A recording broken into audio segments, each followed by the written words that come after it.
Yo, what is up? We are back with a new video and we are reviewing the TS-5 Tier 8 Premium tank that you can get when you complete the simple missions, I guess. Full disclosure, I don't play non-turreted TDs. The only two non-turreted TDs that I have is the Stug reward tank and the T-28 prototype, which is also a reward tank. And what's the difference? Well, this thing is a tier 8, non-turreted, high DPM, quick reload gun, 6.87 seconds if you have the BIA food vents going on.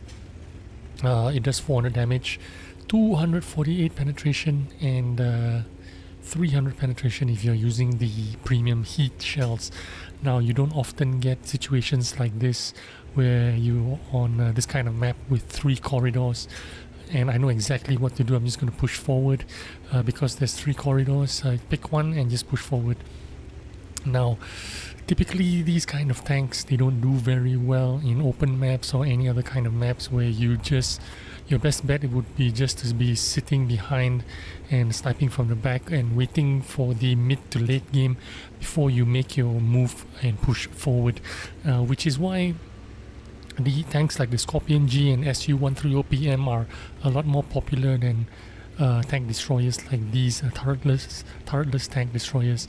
Now, here you go, the T-34 Black Edition is ahead of me, and just as well, I need him to take the first shot for me because I didn't want to go in by myself alone out in the front, but he's blocking me now. I was trying to get past him and I was trying to get my shot away, but unfortunately I can't. But now that I do have the chance, there you go, and that's the 400 penetration.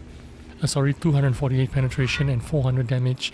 But look at this shot, right on the weak spot, and didn't pen. So sometimes it just doesn't pen, and it makes you want to hit the 2 key and just fire away premium shells and just stay on premium shells, because what can you do? Well, these kind of TDs, frontally, they still have weak spots. The lower plate and the cupola on the right side of the turret, I guess you could say, is the weak spot. So anytime you can cover your lower plate, and that's good for you. Otherwise, on the sides and on the backs, you have no armor at all. Now the SU-130PM is trying to shoot me. I want to get him when he pokes out, but I think he knows I'm there, and there's also a Scorpion there watching him. So if this guy pushes forward, I'm going to push forward together. Look, I don't have time to wait for this guy. This game's going to be over before I know it, so I might as well push forward, trade a little bit of my HP to get some shots out. And there you go, one nice shot. And that's how you play these tanks.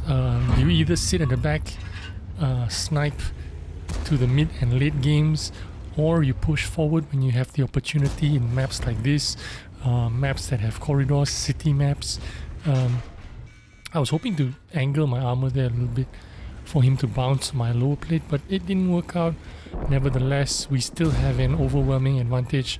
I leave him with 1 HP, which means he gets another free shot on me. That's kind of unfortunate.